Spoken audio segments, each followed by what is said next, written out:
Praise the Lord that Sunday we are given the opportunity to come together as God's people. Kanina nga po habang nakikinig ako sa message about giving, I do remember na sa mga ibang churches po, ang pinakamasaya po nilang uh, time ay yung giving time. I just don't know why other churches ay nahihirapan silang parang piyesta. Kasi one time I attended I attended the church. Tinatawag nilang yung harvest time. Pero sa kanila, yung harvest time nila yung sinauna. Sabi ko nung pagpasok ko sa church, parang naririnig ko ang daming manok, ang daming pato, ang daming pabo, ang daming biik. Tapos sa altar, ang daming mais, lahat ng harvest nandun lahat. At yung tao, piyesta ang celebration, nakangiti lahat. Tuwan-tuwa sila na linalagay sa altar yung mga harvest nila na i-offer sa Lord. At sa tabi ng church, nandun yung mga manok, mga pato, mga gansa, mga biik, mga kambing. At tinanong yung bakit ang dami pong hayop dito? It's Celebration Sunday, harvest. At parang piyesta. Tuwan-tuwa ako na nakita kong ang tao po ay galak na magbigay sa Lord. And actually, how I wish we could duplicate that. Wala tayong lagayan dito ng mga biik, mga gansa, mga pato. So kagaya ng sabi ng Bible kanina, ibenta mo na lang at yung pera na lang ang dadalhin mo. But when we were in mission, nung sinauna kasi, ang talagang binibigay nila ay yung harvest. So, may mga umaga na pagpunta ko sa kusina, punong-puno. Punong-puno ng mga carrots, mga patatas, mga Chinese cabbage, mga mushroom, mga manok. Nandun lahat. At tumantuwa yung mga taong nagdadala. Yung kakaiba yung ngiti nila, kakaiba yung saya nila that they were given the opportunity that they could give to their God. I believe the Lord wanted to bring those things to us. Na yung pag-giving time, nakangiti lahat. Para bang dinig na dinig mo yung mga tawanan nila na the Lord had blessed their harvest, the Lord had blessed yung mga alaga nilang hayop, na this time, the Lord multiplied it so much that na yung bang tuwan-tuwa sila na nadadalhin to offer it back to God, the source ng mga blessing. Yet I believe, even in our time, this is one of the things that God is restoring. That God is restoring the joy that you have experienced being blessed by God, and so you wanted to bless also the community, for in God is sending you to your spiritual family so that you could also be a blessing to other people. How I wish that one Sunday, it would be I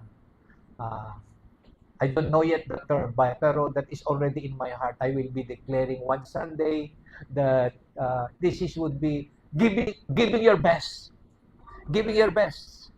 Magpaligsahan tayo. Giving your best, whatever it is. Kung gusto mong magbigay ng rep, magbigay ng okay lang. Okay lang. We will accept them all. We will celebrate the goodness of God in our lives. And let this be a reminder to us that giving should be one of the most celebrated event in your life. Because we were designed to really give because we have received so much from our God. Okay? Today, I will continue to be speaking about what the Lord had been telling us. Sige, sa word muna tayo. Isaiah chapter 2. Let's see how the word is being spoken to us. Sabi diyan, the that Isaiah, the son of Amos, saw concerning Judah and Jerusalem. Now it shall come to pass in the latter days. Pansinin po natin yung nakita niya, pansinin din natin yung kapanahunan kung ano yung nakita niya. It came to pass in the latter days that the mountain of the Lord's house shall be established on the top of the mountains and shall be exalted above the hills, and all nations shall flow to it. Verse 3. Many people shall come and say, Come, and let us go up to the mountain of the Lord, to the house of the God of Jacob. He will teach us his ways, and we shall walk in his paths. For out of Zion shall go forth the law and the word of the Lord from Jerusalem. This is a song, right? Tama ba? Alam ni Sally ito, pero hindi ko siya pakakantahin.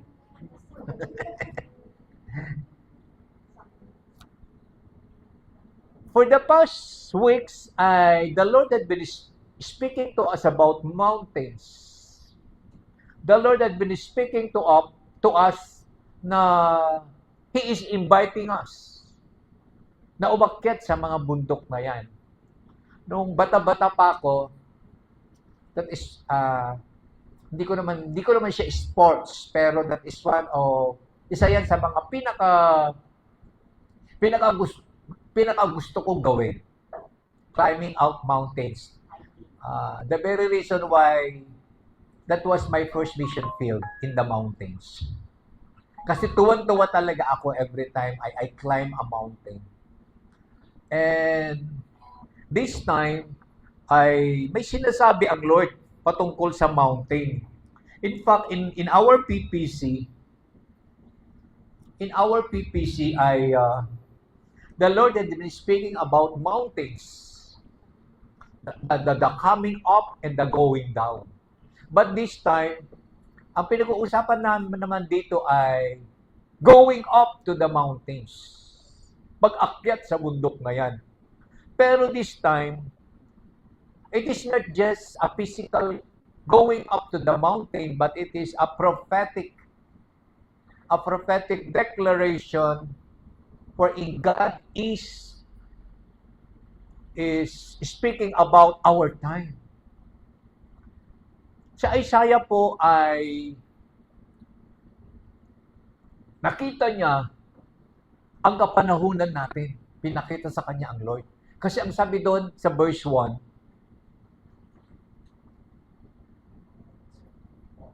verse 2 pala, ayan. It shall come to pass, kailan? In the latter days. Ano ba yung latter days? Kapanahunan natin yan. Isaiah was born thousand years ago, yet he already saw. Nakita na niya. Nakita na niya kung ano ang magaganap sa kapanahunan natin. Pero may isang bagay na hindi niya nakita. Kasi during his time, hindi pa nagaganap. Kasi it was Isaiah in Isaiah 54. It was a very detailed declaration, a prophetic declaration kung ano ang mangyayari. And that is Isaiah 54. Ano ba ang sinasabi ng Isaiah 54? A Messiah will be born, but at the same time, sabi ng Isaiah 54, the Messiah would be nailed at the cross. So it was si Isaiah po, kung babasahin mo yung book of Isaiah, marami siyang nakikita. In fact, nag-preach na ako one time, di ba? About what Isaiah saw at the temple. Yung the word, here I am, Lord, sent me. Nag-respond siya dahil may pinakita sa kanya ang Lord. This time, may nakita siya uli. Kaya kung babasahin mo yung book of Isaiah, titingnan mo maigi, ano ba ang nakikita niya? Kasi ang nakikita niya ay yung pinapakita ng Diyos sa kanya. Nakadalasan, magaganap, at magaganap. At ito nga po, nakita niya kung ano ang mayayari in the latter days, in our times. Yung nga lamang po, may isang bagay na hindi pa niya alam dahil hindi pa natatapos ang kamatayan ni Kristo about salvation. Ang sabi doon, in the latter days, the mountain of the Lord's house. Klarado ano? The Lord's house is in the mountain. So during his time, kung mag-worship sila, they got to go up to that mountain to worship God. Kaya nga po, natatandaan niyo si Samaritan woman? Natatandaan niyo si Samaritan woman? To the Samaritan woman at the well in John chapter 4. Ay, naririnig niya? Nagre-response na? I did not. Ala, si AI. Oh, okay. Saka na natin pag-usapan si AI. Di ba si Samaritan woman at the well? Ano ang sabi ni Samaritan woman? On this mountain, we come to worship our God. In the same manner, yan po yung sinasabi dyan. Now, during those days, there is a mountain that they have to go because that is the Lord's house. Pero sabi ito, shall be established on the top of the mountains, it shall be exalted above the hills. Ngayon, para lalo pa natin maintindihan, puntahan muna natin isa-isa, then after that, we will go up to our time. Maganda po yung sabi ng word.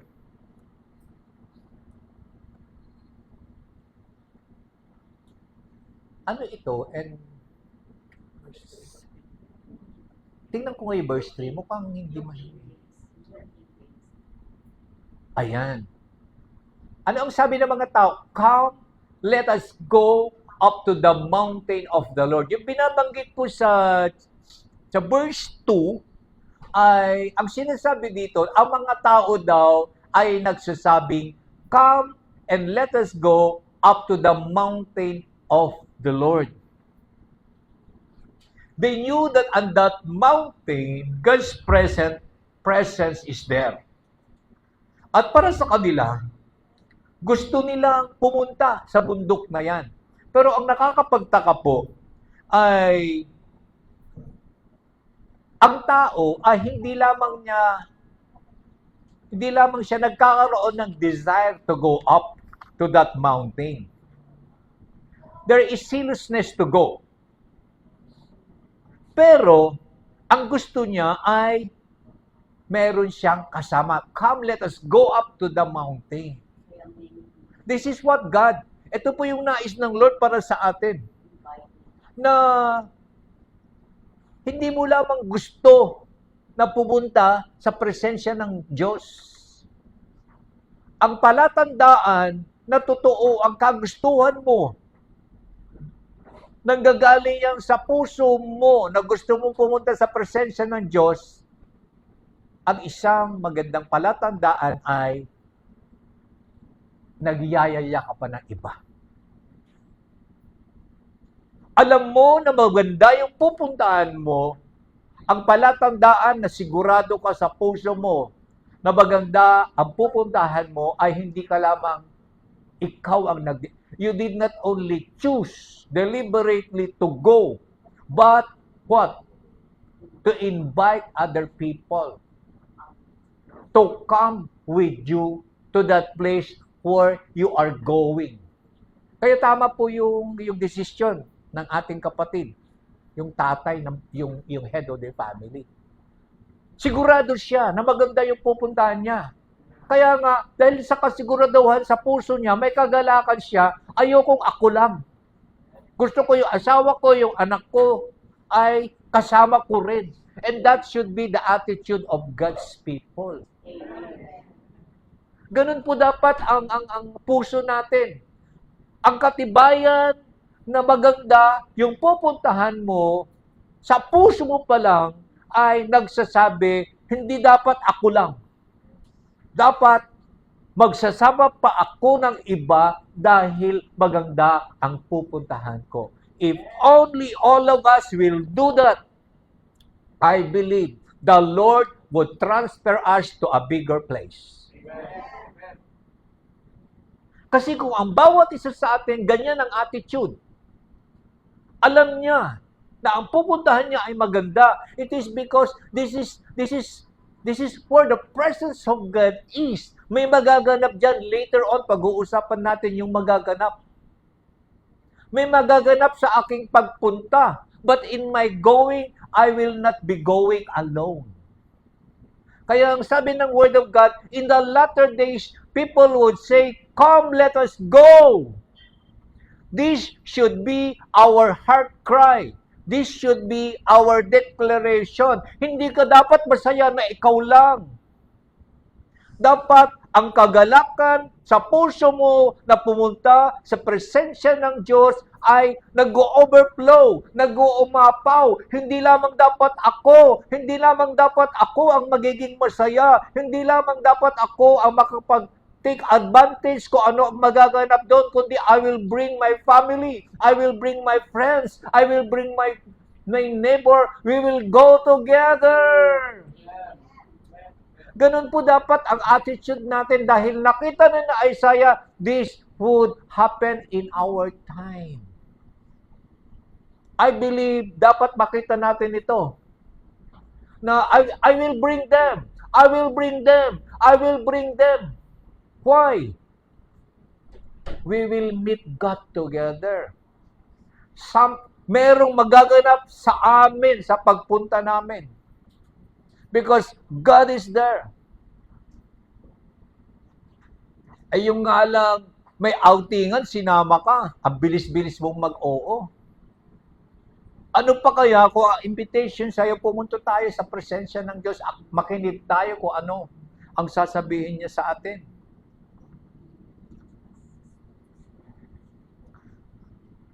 There should not only be zealousness in us to come, but we will persuade others to go with us in coming. And it should not be a weak desire that we should go. Magkaiba kasi yung desire mo na pumunta. Pero ibang-iba rin kasi kapag yung desire mo na pumunta ay gagawan mo ng paraan. Pag sinabing gagawa mo ng paraan, 9 o'clock yung service, dapat nakaalis na tayo ng bahay. Na makarating tayo doon ng 9 o'clock. Yan po ang ibig sabihin niyan. Church, are you listening? Magkaiba kasi yung gusto mo lang pumunta. Dapat yung puso mo nag-uumapaw. Na there is that desire, but that desire alone is not enough. There should be, sa camp, this is the Rema word of the camp, purposely purpose. You got a purpose to go and come.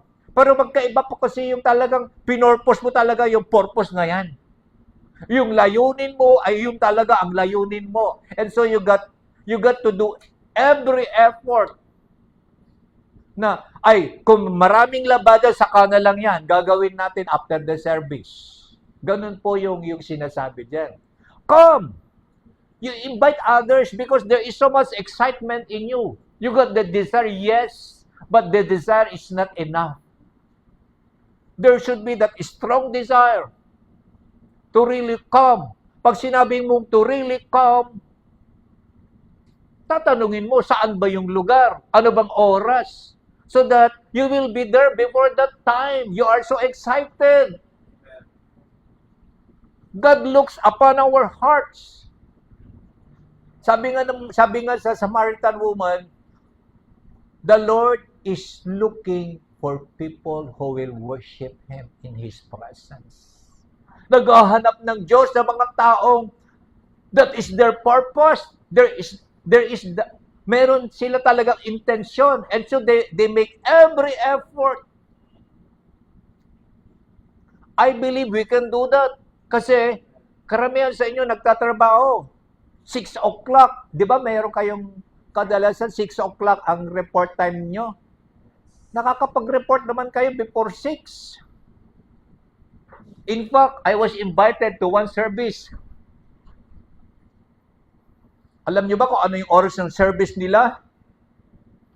You might be surprised. 5 a.m. Ano kaya kung mag-service tayo ng 5 a.m.?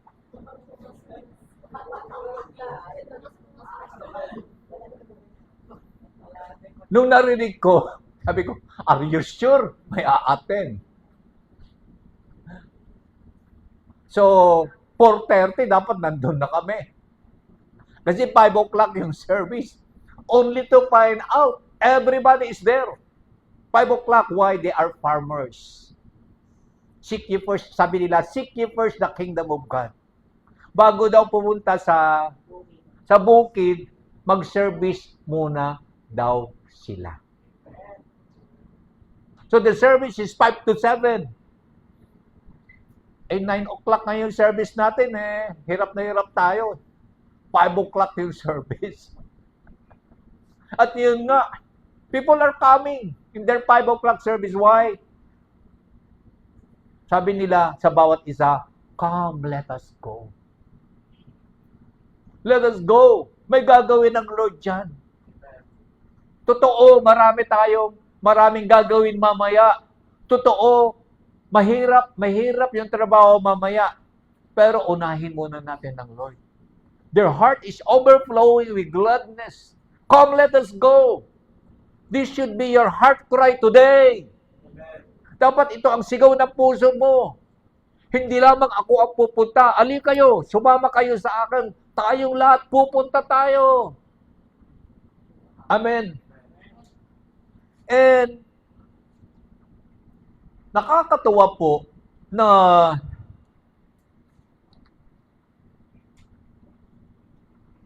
yung kanilang pagpunta ay alam nila. Ganun ka rin dapat.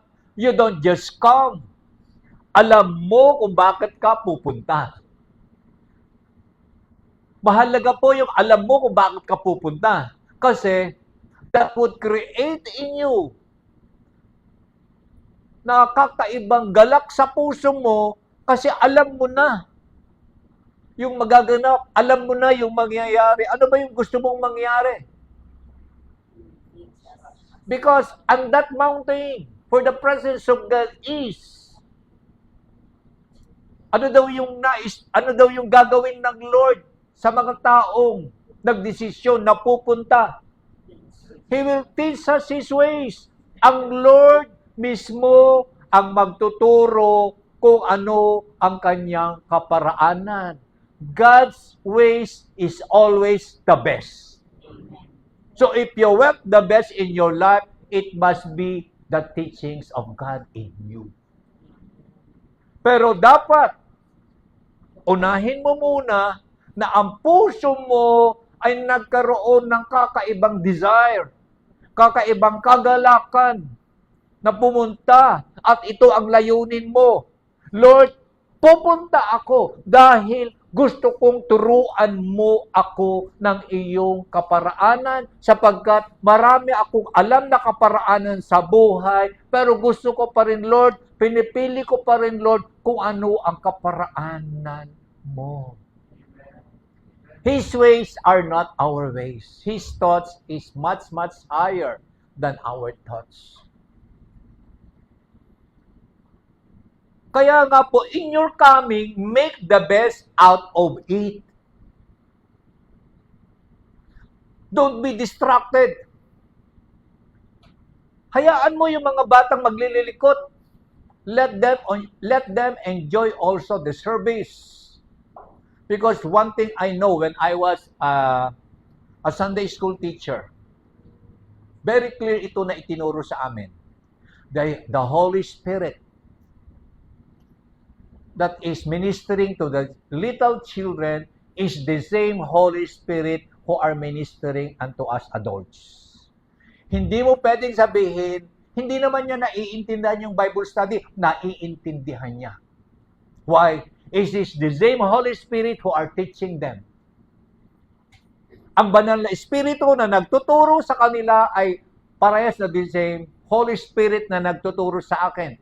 So, yung Bible study ko, hindi ko pwedeng sabihin hindi naiintindihan ng bata. Naiintindihan niya yan. Because it is being spoken to the child in the language na maiintindihan niya. Kaya nga sabi ng Lord, let the little children come unto me. There is so much power when we come together. Kaya nga ang sabi ng Lord, when 2 or 3 are gathered in His name, there am I in the midst of them. And the Holy Spirit that is teaching the little children, the adults, the young people, the professionals, is the same Spirit that is teaching in all of us. The Holy Spirit will bring the message to you in a language that you do understand. Kaya lang naman kasi hindi mo naiintindihan kasi ang puso mo hindi mo hinanda upang makatanggap. There's no such thing na masyadong malalim, masyadong mababaw yung teaching sa pulpito. Kung tama ang puso mo, God could even use a poorly, yung hindi magandang pagka-deliver ng message na it would be the best message that it would be given to you. Why?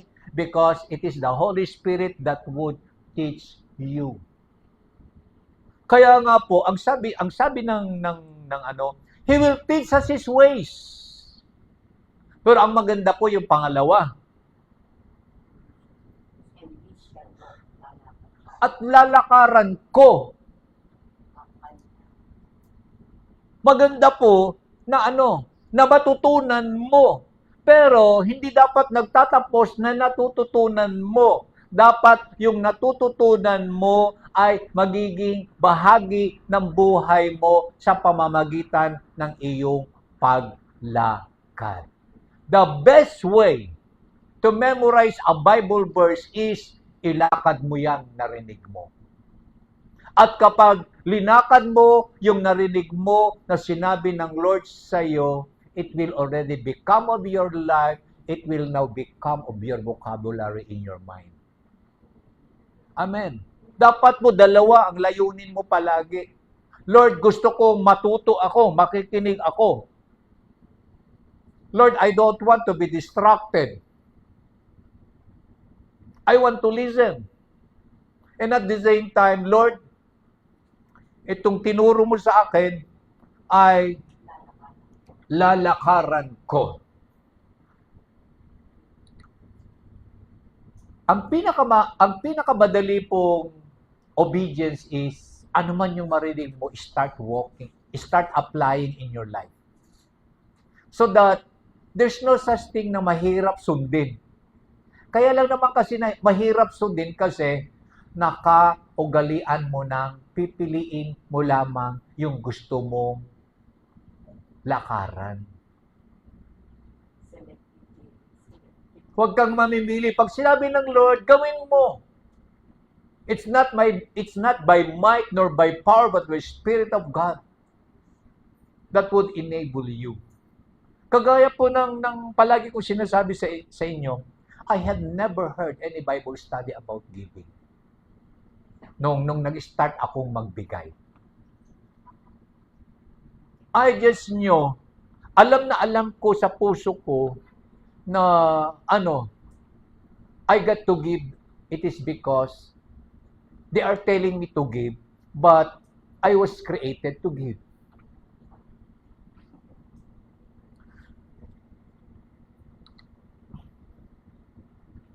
At sinabi diyan, to the house of God of Jacob.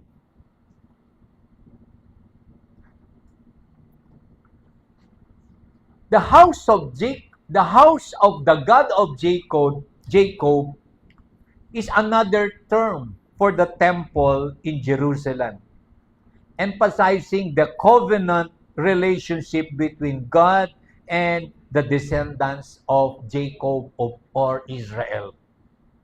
So, tinutupad lamang ng Diyos yung kanyang covenant sa tao. 'Di ba sabi nga niya after yung sa Noah, yung ating team, and I will make an everlasting covenant. Saan ba nagsimula yung covenant na yan? Kay Abraham. Kay Abraham.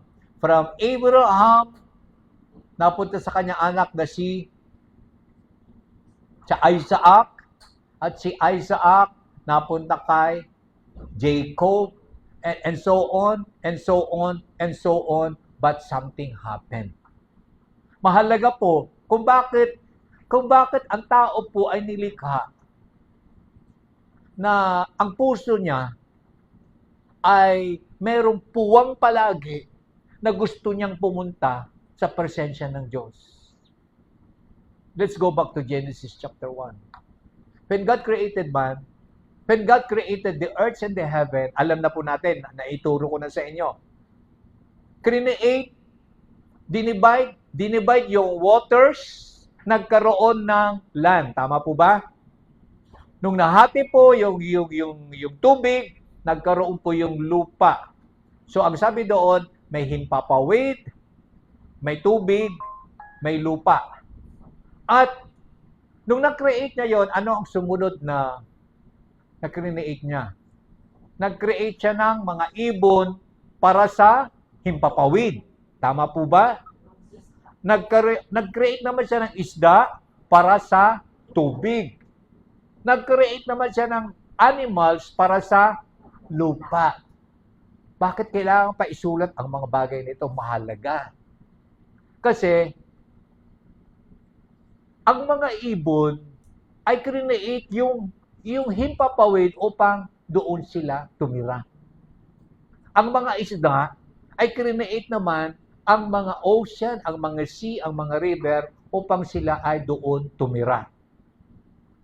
Ang mga animals, create naman ang land upang doon sila tumira. But after all of these things, ano ang nangyari? God created man. Create niya ang tao na kung saan doon lahat tayo nagsimula. Dapat maintindihan mo ito upang maintindihan mo rin itong sinasabi ko. Itong sinasabi ni Isaiah. Nung create ang man, may create pa ba uli ang Lord? Meron pa ba siyang ginawa nung create ang man? Are you sure you read your Bible well? Meron pa ba siyang ginawa nung create ang man?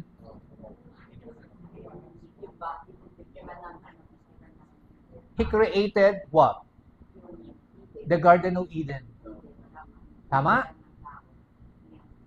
And place man there. Ilinagay si Eva at saka si Adan doon sa Garden of Eden. Sino ang nandoon sa Garden of Eden? Sino ang kasama ni Eva at saka ni Adan doon sa Garden of Eden? God was there.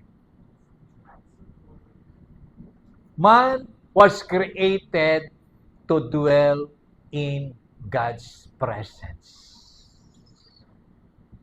for eternity. Yan ang pagkalikha sa iyo. Kaya nga, nung create ang man, how did God created man?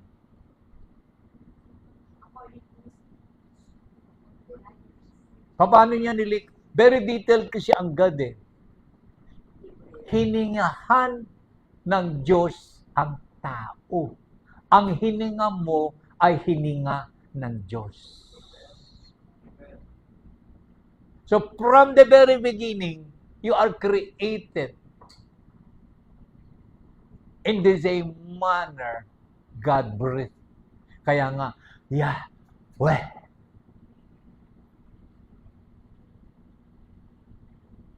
Nilikha ka na ang hininga mo ay kagaya sa Diyos at nilikha ka na titira sa presensya ng Diyos. That was the original intention. But something happened.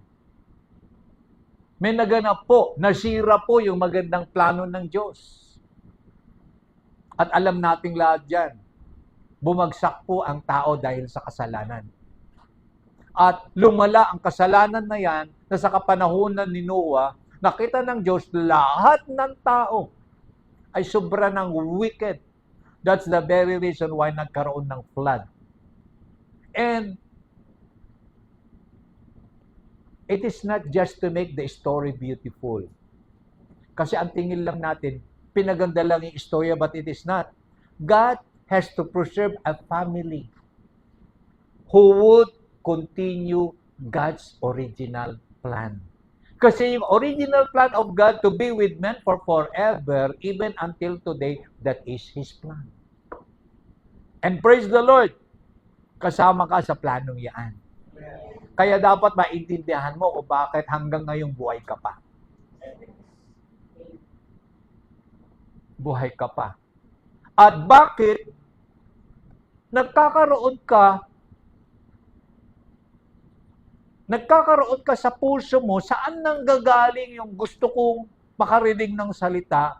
Saan nang gagaling yung gusto mong pumunta sa presensya ng Diyos kasama ang kanyang mga anak? It is because that was God's intention why He created you, to be with Him forever.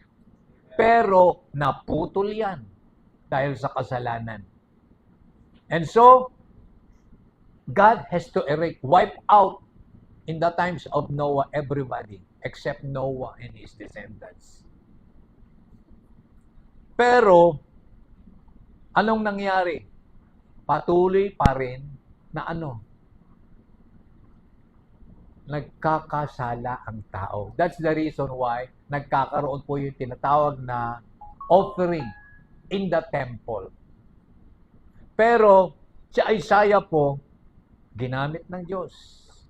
Ito ang magaganap sa mga huling araw.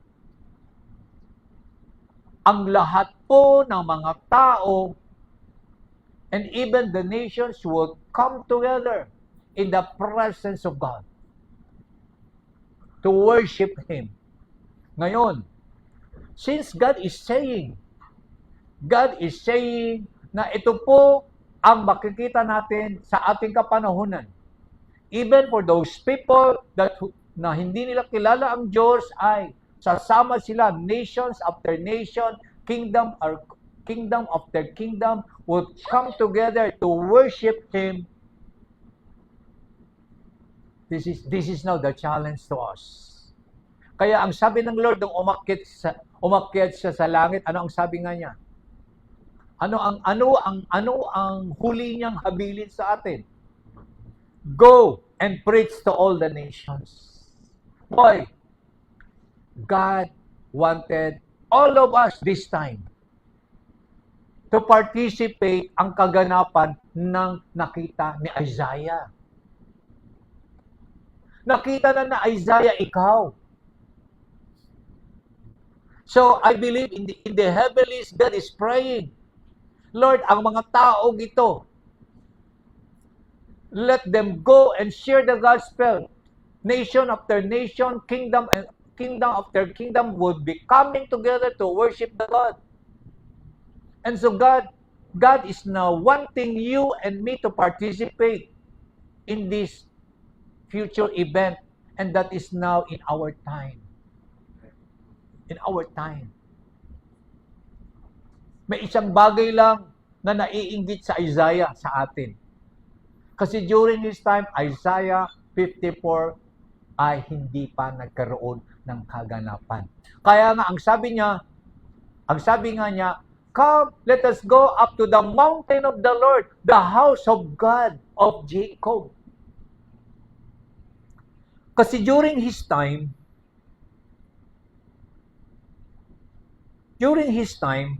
ay people come together in a physical structure. Ang house of God nila ay physical structure, the temple. Zion is another name for Jerusalem, the source of divine law and instruction during that time. Pero, in our time, nagbago na po ito. Nagbago na po ito. Ano ang pagbabago? Sinabi kanina, I think kanina before the service, na we are God's temple. Tayo na po ang templo ng Diyos. You are now the temple.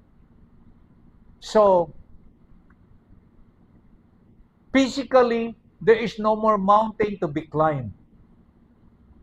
Pero mas mahirap in our time. Why? Kasi you now decide. Which mountain will you climb? Diba? Gabundok yung mga problema mo ngayon. Kadalasan yan ang gusto mong akyatin. Pero yung bundok ng Panginoon, ayaw mong akyatin.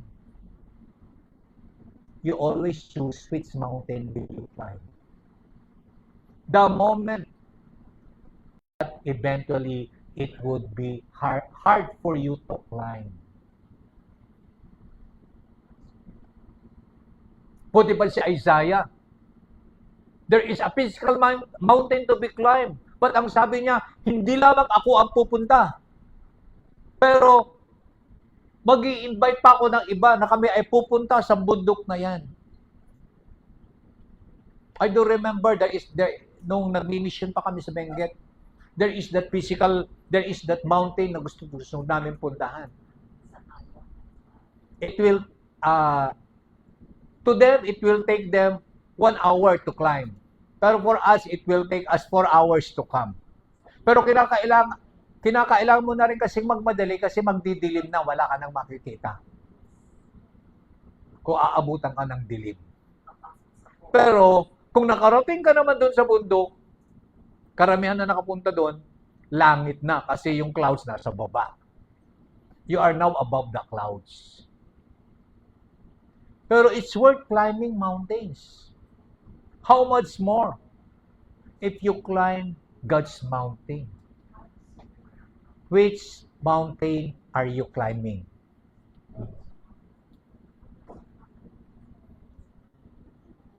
At ano naman ang bundok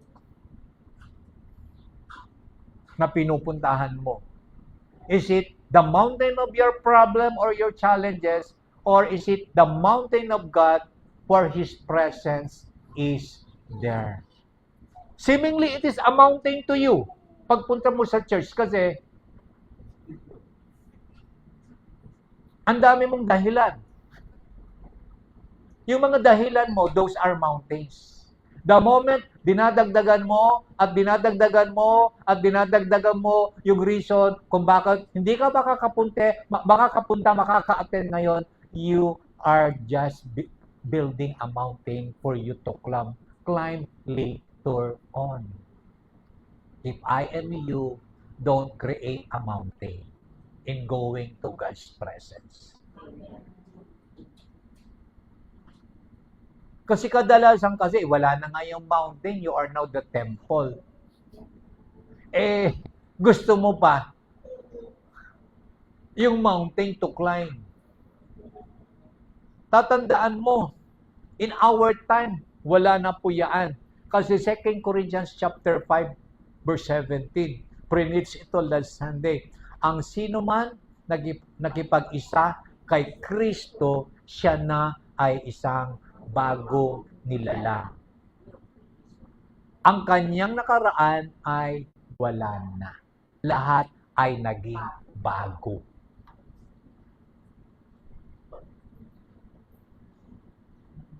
I believe today, God wants to speak to you na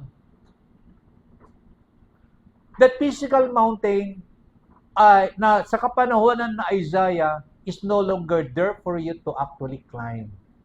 But in so many ways, we allowed the enemy to deceive you. He created a mountain na ang pinaka masaklap sa lahat, yung mountain na yan, ikaw ang lumikha. Ikaw ang lumikha because the enemy could not build a mountain to you. Ikaw ang lumikha. Paano? Yung reasons mo ay siguro pwede mo na hindi mo na ako a-attend kasi ganito, ganito, ganito, ganito. Eh di bundok na yung aangkatin mo. Samantalang, in reality, there is no mountain that you have to climb in our time. Amen. Amen. And mahalaga po yung reason kung bakit ka pupunta in God's presence during our time. You go there for the Word of God. You go there for the Word of God. Kaya mahalaga po na bago ka umuwi, sana man lang may isinulat ka, kung sa cellphone man yan o sa notebook man yan, ano ba ang sinabi ng Lord sa akin sa pagpunta ko. So that sa pag-uwi mo ay yan ay gagamitin mo upang maging kalakasan mo na harapin mo ang nagaganap sa buhay mo sa kasalukuyan. Yan ang po ang tinatawag na Rhema word. There are thousands of promises in the Bible, but in your coming, the Lord would just give to you the Rhema word. Yung promise na kailangan mo sa ngayon. So kinakailangan, you keep on coming. You keep on coming. You keep on coming. Why? You need the Rhema word. Kasi word of God nga, yung gusto mo, pero that is not the Rhema word of God. That is for next month. Don't just quote any promise of God in your life. Just quote, ang pwede mo lang ideklara kung ano ang sinasabi ng Lord sa iyo sa ngayon. Church, are you listening? Kasi, pwede naman ako hindi mag-take down notes. Anyway naman, marami naman ako mababasa sa Bible na Bible promises. Sa 1,000 promises, how sure you are na yun ang kailangan mo sa araw na yan.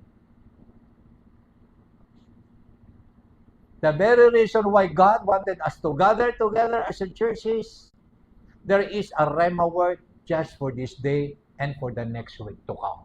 And so you got to attend again next week because God will give again to you for another week. The Lord would not give you a Rhema word na hindi mo kailangan sa ngayon. Kasi yan ang magiging dahilan mo na hindi na a-attend muli. Uulitin ko.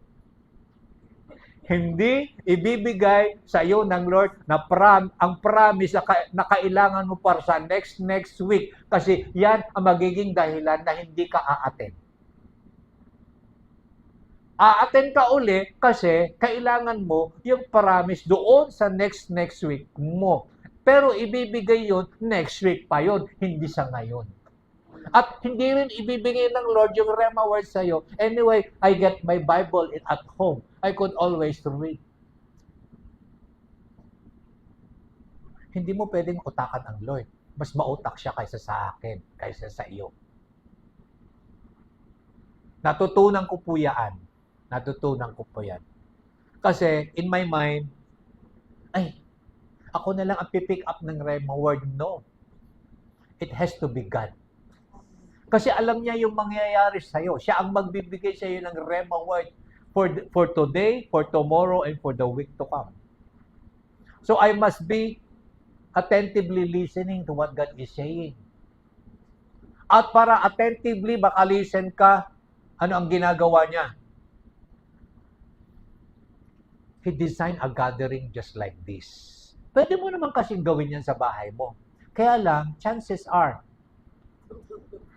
matutulog ka, magse-cellphone ka, maglalaro ka lang, at ang daming gawain sa bahay, ang daming mong i-repair. Nawawala yung time. The reason why the Lord had designed one day for you to rest in His presence is He wanted you to be so quiet na ito talaga ay dinesign, Lord, I will come, Lord, to enjoy your presence, and not the same, Lord, I will come to listen to what you are about to say to me. I want to receive my Rhema word. In fact, mapapansin nyo sa church na ito,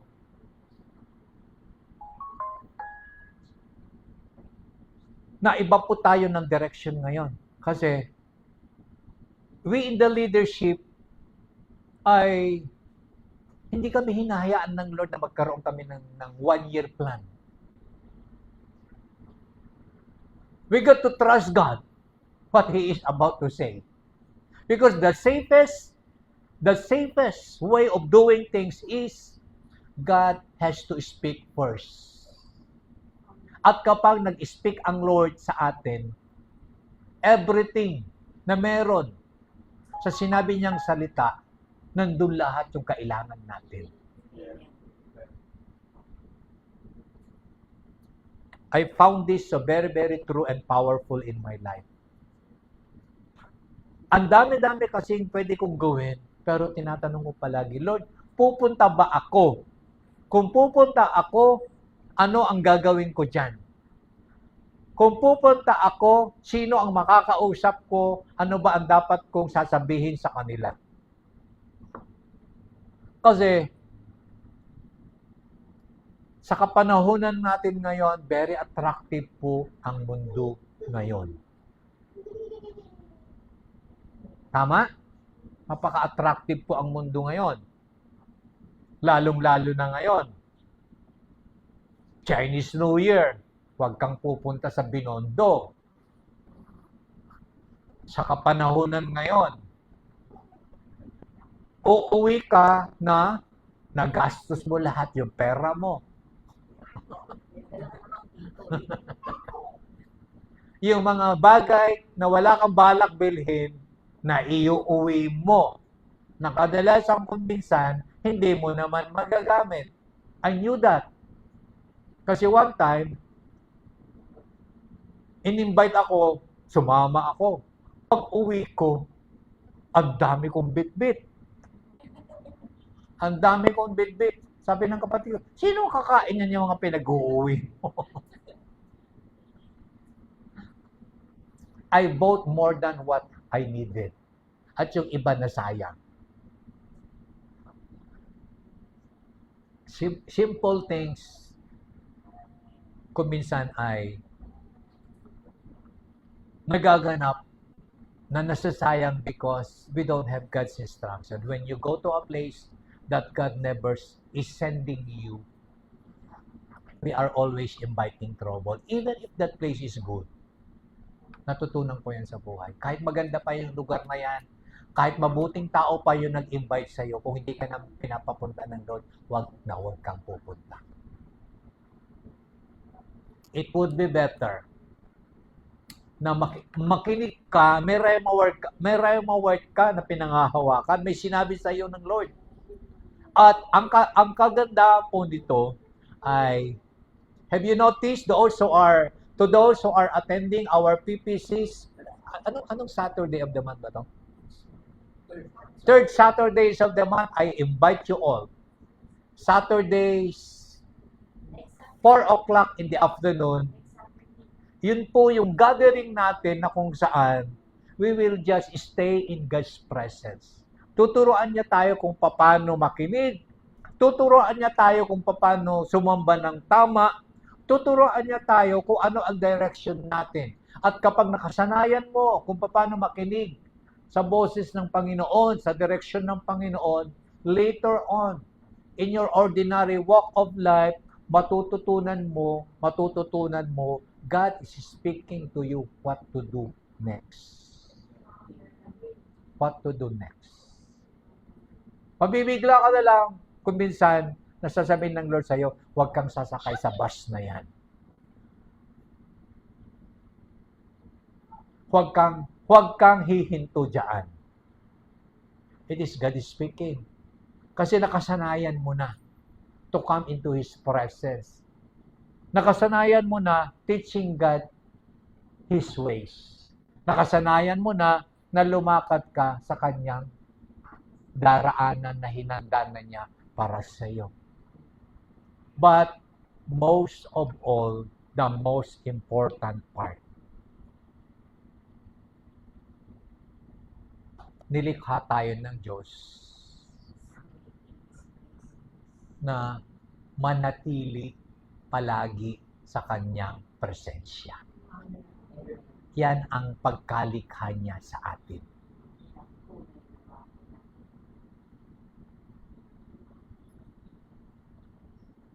Paano mo matetest na ang presensya ng Diyos ay nakasanayan mo ng manatili doon? First, in the church. If you enjoy what we are doing, then even outside, you just know that His presence is there at meron din siyang nais ipagawa sa iyo.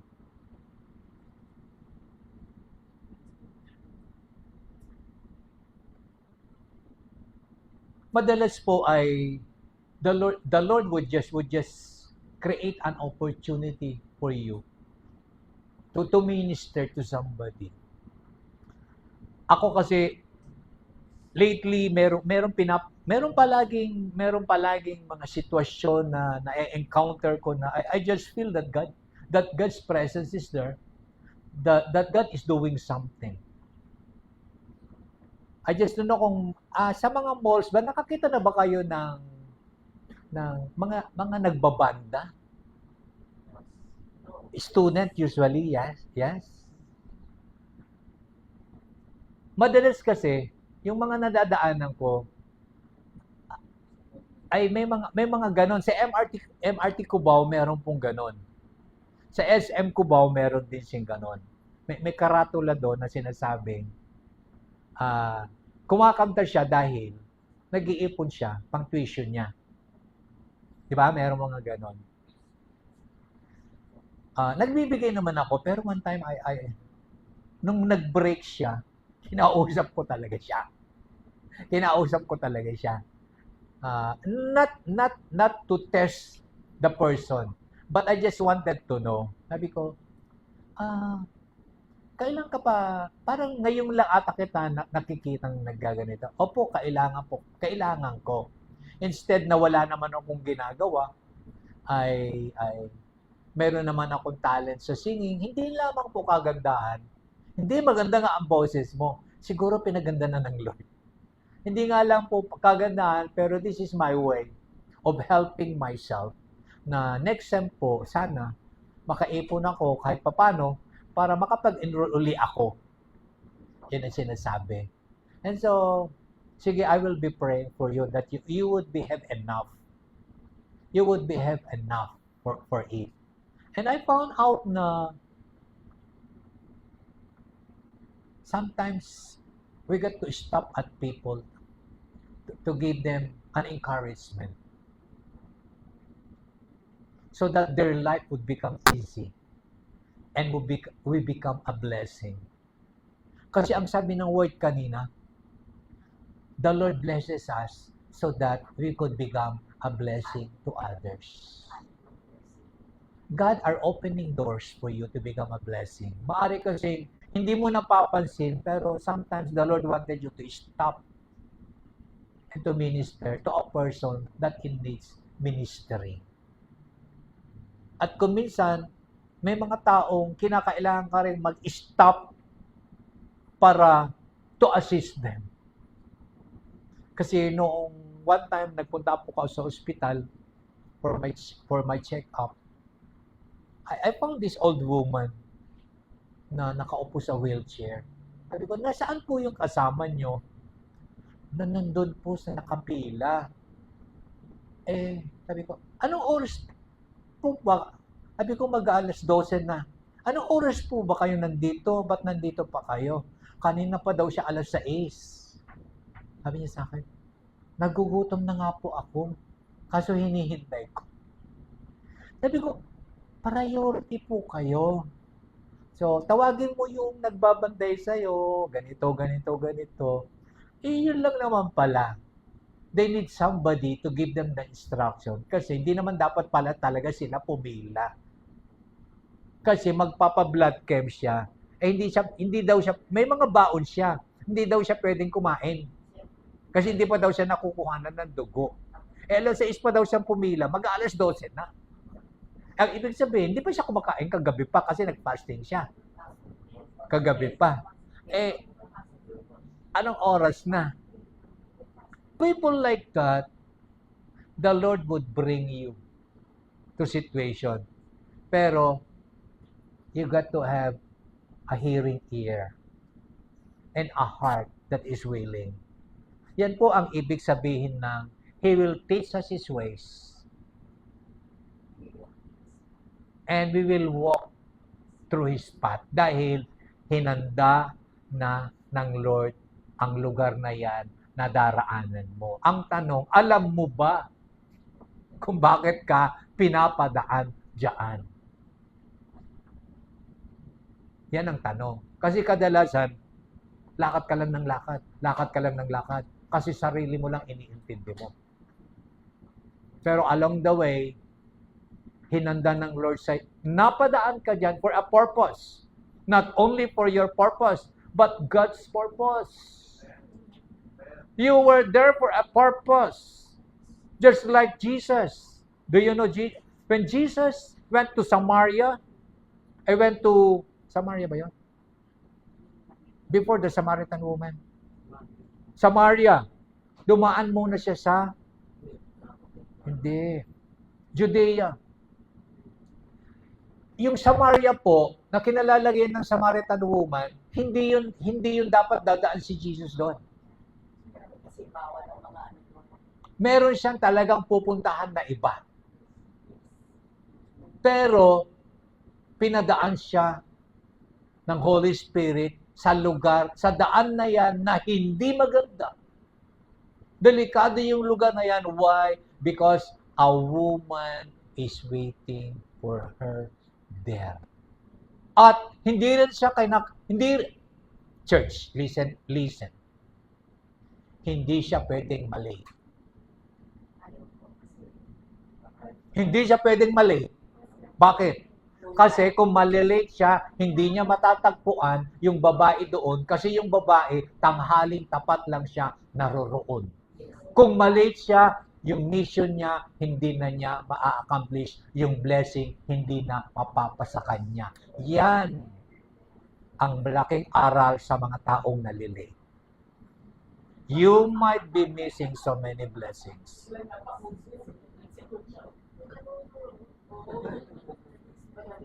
Very, ako, nung binabasa ko yan, ang hirap na malate siya. Hindi siya pwedeng malate. Kasi yung babaeng yun, na mission niya, may oras lang, tanghaling tapat lang siya naroroon. Kasi hindi siya pwedeng magsarok ng tubig na hindi tanghaling tapat. Kung lumampas si Jesus ng tanghaling tapat, wala na yung babae. Wala na yung mission niya, wala na yung blessings. Why? Why it is a great blessing? This woman was used by God to minister to the whole city na evangelize niya ang buong bayan. Pero dapat makita mo muna, Jesus has never to be late. Sa akin hanggang ngayon, nasa puso ko yun. Lord, parang simple lamang po yung sinasabi mo, pero ang bigat po ng effect niya. Kasi kung hindi siya nagkausap yung Samaritan woman, wala na. Yung buong city nakasalalay. Salvation kasi ng buong city. Ito ang gagamitin ng God the Father to minister. Pero God was at the perfect place at the right time. He did not choose His ways, but He did choose His way. At dinaraanan niya yung daraanan na hinanda ng Diyos para sa Kanya. Maraming troubles in life na na-encounter natin, it is because we are not walking in His path. May hinanda ang Lord na daraanan mo. At kung doon ka lang daraan, you will pick your blessings along the way. And enjoy it. Kagabi nga, ang tagal naming nagdiskusyon. Saan daw tayo pupunta? Sa Kinaboyet ba? Sa Baler ba? Sa Cebu ba? Nakarating na kami kung saan lugar. Kasi balak talaga ng karamihan mag-reach out for a certain place. Sa Mindoro ba? Sa Marinduque ba? Ang dami na, lahat na ng lugar na nabanggit na. So nung pauwi na, saan nga ba talaga tayo? Sabi na lang namin, nasabi na natin lahat yung lugar, it has to be God choosing the way for us. Ganun dapat. Marami kang gusto, pero dapat ang Lord ang siyang final say. He is the Alpha, He is the Omega, He is the beginning, He is the end. Kung tama ang simula mo, magiging tama rin ang magiging ending mo. Pero kung nagsimula ka ng mali, yes, God loves you so much, pero dapat bumalik ka pa rin sa tama. Ganun ang Lord eh. Kung nagsimula ka ng mali at pinagpatuloy mo yan, along the way, malalaman mo mali. Kinakailangan bumalik ka muli, itama mo yung mali mo, at doon ka pa lang lumakad uli papunta sa tamang direksyon. Yan ang sinasabi ng Lord, teach us His ways and walk in His paths. Kaya mahalaga, let us go to the presence of God. Today, church, on Sunday, can we double our attendance? Amen. Amen. Let us encourage. Huwag kang pupunta lang dito na excited. Sabi mo, come, let us go. Let's go to church together. Dahil may gagawin ang Lord sa atin, may sasabihin ang Lord sa atin, and we will declare, God is good in our lives. Amen. Shall we all stand? Panginoon, marami pong salamat na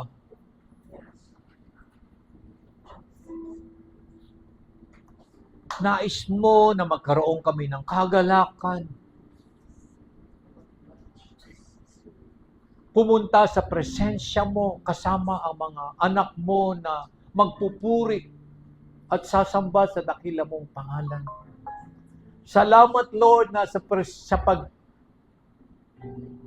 tipon-tipon namin bilang iyong mga anak ay hindi lamang kami magpupuri at sasamba, kundi nais din namin marinig ko anong sasabihin mo sa amin. Ituro mo sa amin ang aming daraanan at hayaan mo na ang salita mo ang siyang magbibigay ilaw at liwanag upang hindi kami maliligaw, upang kami ay hindi magkakamali. At sa umagang ito, Ama, I declare blessing upon your people. Grace upon grace, O God. Favor upon favor. That we may be able, Lord, to walk and to become a worship unto you, even as we continue in our Christian life. Bless also our fellowship together, even in our eating. This we pray in Jesus' name. Amen.